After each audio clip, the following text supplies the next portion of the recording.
Pernahkah kamu merasa seperti orang bodoh yang jatuh ke lubang yang sama 2 kali, tapi lubangnya bukan lubang biasa, melainkan seseorang yang udah jelas-jelas bikin hatimu sakit? Lucunya, setelah nangis, marah, dan bilang udah cukup, tiba-tiba ada malam sunyi di mana kamu malah kangen. Kangen sama orang yang dulu bikin kamu ngerasa nggak cukup. Kangen sama suara yang pernah ngomong kata-kata menyakitkan. Dan yang lebih aneh lagi, kamu mulai mikir, apa dia juga kangen aku ya? Padahal yang lebih penting harusnya, kenapa sih aku bisa kangen sama seseorang yang harusnya aku hindari? Ini bukan soal kamu lemah atau bodoh. Ini soal otak manusia yang kerjaannya bikin cerita lebih dramatis dari kenyataan. Otak kita itu kayak editor film yang hobi banget bikin montase indah. Ngumpulin semua momen manis, ngabaikan semua adegan toksik, terus dijadiin satu paket kenangan yang bikin kita bilang, dulu tuh enak banget. Padahal kalau diingat ulang dengan jujur, dulu itu lebih banyak bikin kita nangis di kamar mandi sambil dengerin lagu galau. Tapi otak kita nggak peduli sama fakta. Dia cuma peduli sama perasaan yang pernah bikin kita merasa hidup, meskipun itu hidup yang menyakitkan. Yang bikin makin rumit, rasa kangen itu sering muncul bukan karena kita beneran kangen orangnya. Kita cuma kangen versi dia yang pernah kita harapkan. Kita kangen potensi yang nggak pernah jadi kenyataan. Kangen janji-janji yang cuma jadi angin. Kangen saat-saat dia baik, yang sayangnya cuma muncul sesekali kayak promo diskon. Jarang, bikin happy, tapi nggak bertahan lama. Otak kita ini juara banget bikin kita percaya bahwa kalau dia berubah semuanya pasti beda. Padahal kenyataannya, orang nggak berubah cuma karena kita berharap. Mereka berubah kalau mereka sendiri yang mau. Dan biasanya mereka nggak mau. Lebih parah lagi, kadang kita kangen bukan karena hubungannya bagus, tapi karena kita udah kebiasaan sama pola sakitnya. Ini yang namanya trauma bonding. Ikatan emosional yang terbentuk bukan dari cinta yang sehat, tapi dari roller coaster emosi yang bikin kita kecanduan adrenalin. Hari ini dia manis banget, besok dingin setengah mati. Naik turun terus. Dan otak kita, alih-alih kapok, malah jadi kecanduan sensasi itu. Kayak nonton sinetron yang bikin kesel tapi tetap ditonton sampai tamat. Kita ngerasa hidup, justru karena ada drama. Tanpa drama itu, tiba-tiba sepi. Dan sepi itu ngerasain kayak kehilangan. Padahal yang hilang sebenarnya cuma kekacauan yang udah jadi zona nyaman palsu. Jadi kalau kamu ngerasa kangen sama orang yang pernah nyakitin kamu, jangan langsung nyalahin diri sendiri. Kamu nggak gila. Kamu nggak masokis. Kamu cuma manusia dengan otak yang kadang lupa bedain antara cinta dan kebiasaan, antara kangen dan takut sendiri. Yang penting sekarang adalah, kamu mulai nanya, apa yang sebenarnya aku kangenin? Orangnya, atau cerita yang aku buat sendiri di kepala? Karena kadang, yang paling susah dilepas bukan orangnya, tapi ekspektasi kita yang nggak pernah kesampaian. Kalau dipikir-pikir, manusia itu makhluk yang aneh. Kita bisa move on dari restoran favorit yang tutup, tapi nggak bisa move on dari orang yang udah jelas-jelas nggak baik buat kita. Kenapa? Karena otak kita punya sistem reward yang kadang salah paham. Setiap kali orang yang nyakitin kita tiba-tiba baik, otak kita langsung kasih hadiah berupa dopamin, hormon kebahagiaan yang bikin kita merasa, akhirnya dia peduli. Padahal, itu cuma sesaat. Tapi otak kita udah terlanjur senang dan mulai nunggu hadiah berikutnya. Ini pola yang sama kayak judi. Menang dikit, kalah banyak, tapi tetap balik lagi karena ada harapan menang lagi. Sayangnya, yang kita pertaruhkan bukan uang, tapi hati dan mental kita sendiri. Terus ada satu lagi yang bikin kita susah lepas. Kita sering salah mengartikan intensitas sebagai kedalaman. Hubungan yang penuh drama, penuh tangisan, penuh rekonsiliasi berulang kali, itu ngerasain intens banget.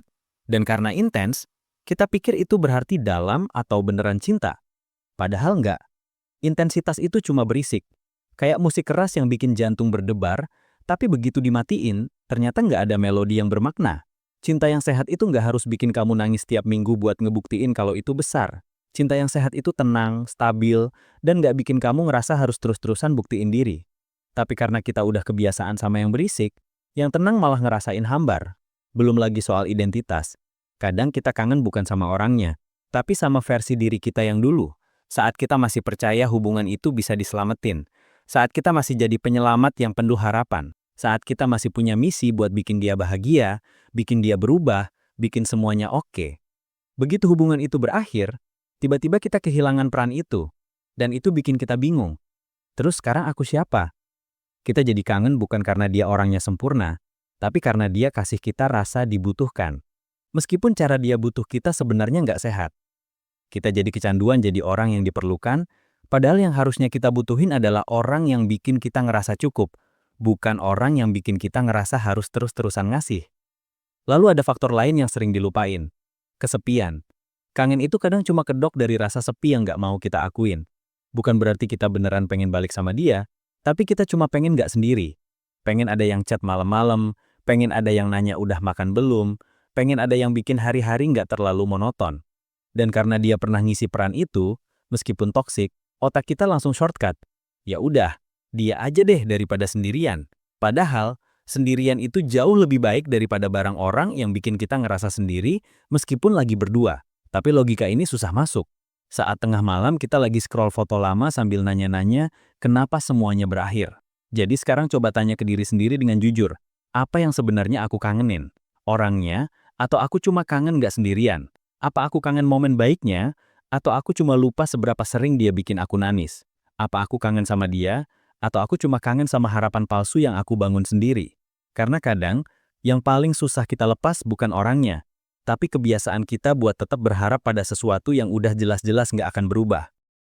Kalau sekarang kamu masih kadang teringat orang yang pernah nyakitin kamu, jangan langsung panik atau ngerasa gagal. Kamu gak gagal. Kamu cuma manusia yang punya memori, yang punya perasaan, yang pernah investasi waktu dan hati ke seseorang. Wajar kalau jejak itu masih ada.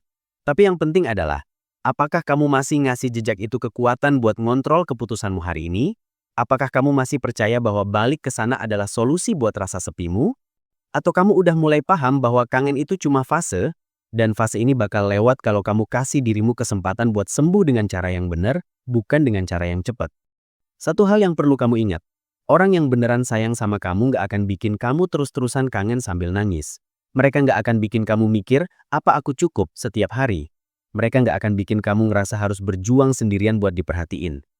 Kalau kamu kangen sama orang yang bikin kamu ngerasa begitu, itu bukan cinta. Itu cuma kebiasaan buruk yang udah terlalu lama kamu pelihara.